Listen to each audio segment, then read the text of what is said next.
I'm not a big regulations person. I mean, at the end of the day, if somebody's doing something that's going to hurt individuals, that company's not going to exist. And we kind of saw that if we go back in time before regulation, a lot of the times the legal system would protect the consumer. So regulations kind of, there's some regulations that could be good, and I can't think of anything right now because I'm more of a deregulation guy. Sure. And so, but I just see as regulations as more taxes. It's just another way to get another hand into your pocket. And these regulations, because it's going to cost you to do this regulation. It's going to cost you. I mean, when we look at the Dodd-Frank regulation that was put through, all the small banks left. The little banks left because regulation burdens were so, it just was hard to do. And then they put a buffer on it. But by the time they put the buffer on, people had already been gone. And that's usually what happens with regulations. It's just. I'm not for regulations.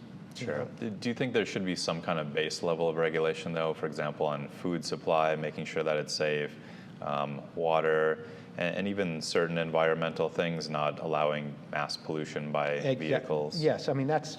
I think because clearly you think California's gone too far. We're way far on that side. But I mean, just in the basics, yes, we need to protect our food. We need to, pollution, absolutely. Dumping, water, safety. When we look at food, we need to look at like the sugar that we put in our food. We use, I think, corn fructose syrup, and everywhere else in the world they use regular cane sugar.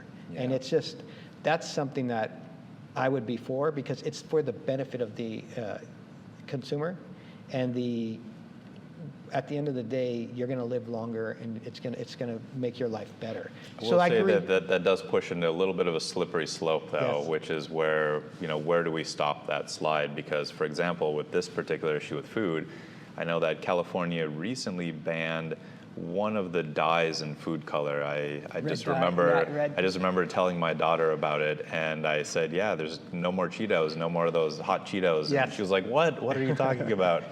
And but however, I do see the other side of it, where when consumers find out that dyes and different chemicals in our food are toxic, it seems like just over the last month or two, especially on Instagram, that's all that's coming up on my feed is toxic this, and parents are switching.